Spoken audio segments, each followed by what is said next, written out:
प्रवो यह्वमिति विंशत्रिचस्य सूक्तस्य कण्वो घौरः ऋषिः अग्निः त्रयोदशात् चतुर्दशान्ताः यूपो वा देवताः प्रागाथं बार्हतं प्रथमः तृतीयः पञ्चमः सप्तमः नवमः एकादशः त्रयोदशः पञ्चदशः सप्तदशः नवदशः बृहते द्वितीयः चतुर्थः षष्ठः अष्टमः दशमः द्वादशः चतुर्दशः षोडशः अष्टादशः विंशः शतो बृहते छन्दः ॐ प्रवो यह्वं पुरोणां विशान्दे एव यतीनाम् अग्निं सूक्तेभिर्वचो ओभिरीमहेयं सीमिदन्य ईळते जना आसो अग्निं दधिरे सहो वृधं हविष्मन्तो विधेमते सत्वन्नो अद्य सुमना इहाविता भवावाजे एषु सन्त्या प्रत्वा आदूतं वृणीमहे होता आरं विश्ववेदसम्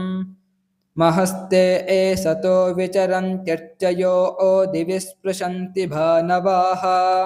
देवासस्त्वा वरुणो मित्रो अर्यमा सन्दूतं प्रत्नमिन्धते विश्वंसो अग्ने जयति त्वया धनं यस्ते ददाशमर्त्याः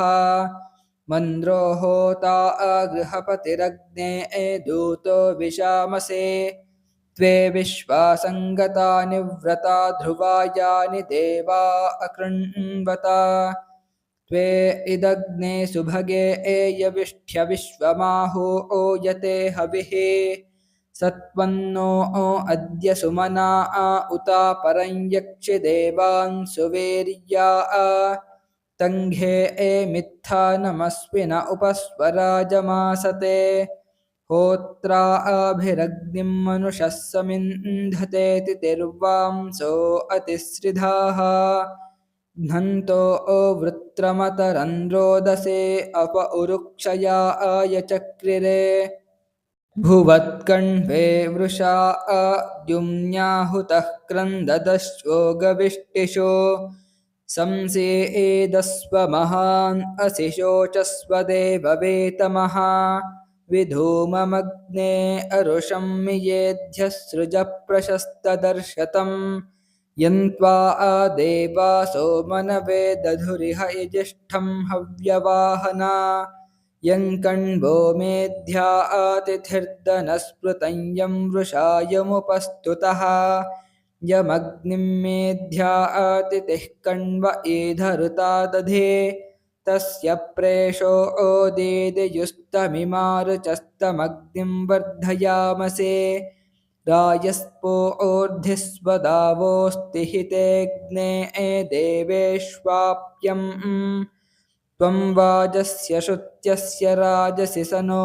मृळमहान् असे ऊर्ध्व ऊषुण ऊतये तिष्ठा देवो न सविता ऊर्ध्वो वाजस्य सनिता यदञ्जिभिर्वागद्भिर्विह्वया आमहे ऊर्ध्वो नः पाह्यं हसो निकेतुना विश्वं समतृणन्दः कृधेन ऊर्ध्वाञ्चरतः आयजीवसे एविदा देवेषु नो दुवाः पाहि नो अग्ने रक्षसः पाहि धूर्तेररावणः पाहि रेषत उत वाजिघां सतो बृहद्भानो यविष्ठ्या घनेन विश्वग्विजह्यरावणस्तपुर्जं भयो अस्मद्धृक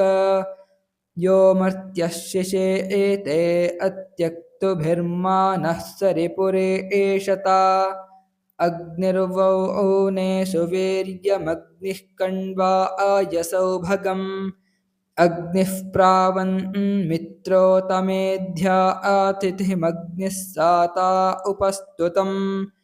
अग्निना आतुर्वशं यदं परावत उग्रादे एवं हवामहे अग्निर्न यन्नववास्त्वं बृहद्रथं तुर्वेतिन्दस्य वेसहाः नित्वामग्ने मनुर्दधे ज्योतिर्जनाय शश्वते दीदेऽथ कण्वऋतजात उक्षितो यन्नमस्यन्ति कृष्टयाः